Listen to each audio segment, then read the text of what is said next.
is a scientific method for separating the components found in a mixture.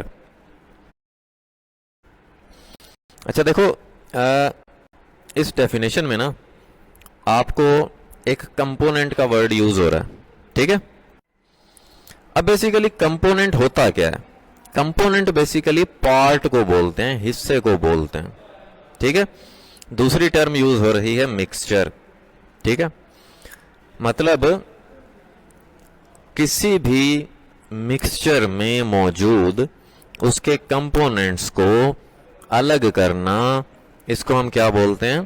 Chromatography बोलते हैं, ठीक हो गया। कंपोनेंट का मैंने आपको क्या बताया? कंपोनेंट का मतलब होता है हिस्सा, पार्ट। अब जैसे देखो ना, हम इंसान हैं, हमारी ये जो आंख है इसको आप कह सकते हो कि it is the component of our body. फिर इसी तरह नोज है, नोज को आप कह सकते हो कि nose is a component, nose is a part of body, ठीक है। देखो जब आए तो वो एक मिक्सचर बन जाएगा, ठीक है। अब वो मिक्सचर कौन से कलर का होगा? वो ग्रे कलर का होगा, ठीक है। जब आप ब्लैक और वाइट को कंबाइन करते हो तो एक ग्रे कलर बन जाता है।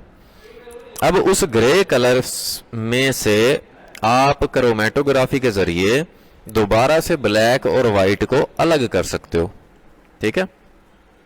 So basically black and white are the components of grey. लेते हो उन कंपोनेंट्स को, उन एलिमेंट्स को अलग-अलग कर लेते हो। कंपाउंड को आप प्योरीफाई कर सकते हो इस टेक्निक के जरिए, एंड टेस्टिंग, और टेस्टिंग भी कर सकते हो कंपाउंड की। ये सादा टेक्निक है और इनएक्सपेंसिव है, महंगी टेक्निक नहीं है। बहुत ज्यादा आपको महंगी चीजें लेने की जरूरत नहीं है, ठीक है। सिंपल सा सेटअप होता है। ये साथ आपको डायग्राम नजर आ रही होगी, ये डिटेल में हम एक एक चीज डिस्कस करते हैं, ठीक हो गया। सो आ जाते हैं हम लोग स्टेप्स पे। तो बच्चों पहला स्टेप आपने क्या करना होता है? Setup chromatography paper as shown. एक आपने फिल्टर पेपर ले लेना है, ठीक है। ये आपको एक जो पेपर नजर आ रहा है ये सिंपल सा एक फिल्टर पेपर है, जिसको आपने अकॉर्डिंगली काट लिया, इसको कट कर लिया, ठीक है। लंबाई चौड़ाई का ख्याल रखते हुए आपने इसको कट कर लिया। तो इस पेपर को आप क्या बोल रहे हो? क्रोमेटोग्राफी पेपर बोल रहे हो। फिर आपने क्या किया, इस पेपर पे ना यहां पे एक आपने पेंसिल से लाइन ड्रॉ कर दी। ये देखो, जैसे line drawn in pencil, pencil से आपने एक लाइन ड्रॉ कर दी यहां पे, ठीक है। अच्छा, उसके बाद black ink substance to be tested. यहां पे आपने ऐसा सब्सटेंस रख दिया, मतलब उसका स्पॉट बना दिया जिसको आपने टेस्ट करना है, ठीक है। और यहां पे हमारे पास कौन सी इंक है? ब्लैक इंक है, ठीक है।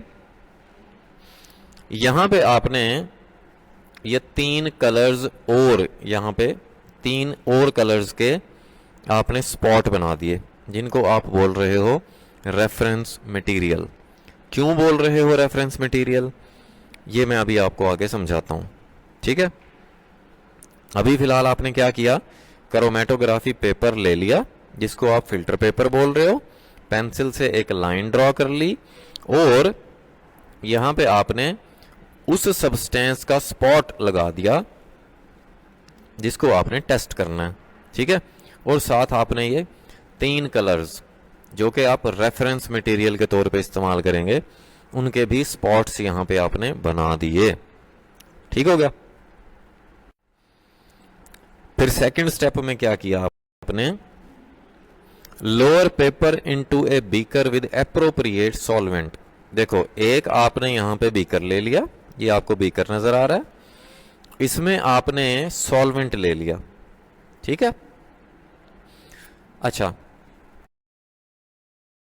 ये सॉल्वेंट से ऊपर होनी चाहिए, बाहर होनी चाहिए, ठीक हो गया। अच्छा, फिर अब आगे क्या होगा? Wait for solvent to travel up the paper. अब ये पेपर इस सॉल्वेंट को एब्जॉर्ब करेगा। सपोज एक ट्यूब है, उस ट्यूब में लिक्विड का जो मूव करना होता है बनाया था, ठीक है। अब ये ब्लैक इंक ये 3 कलर्स में डिवाइड हो गई, ठीक है। कौन कौन से?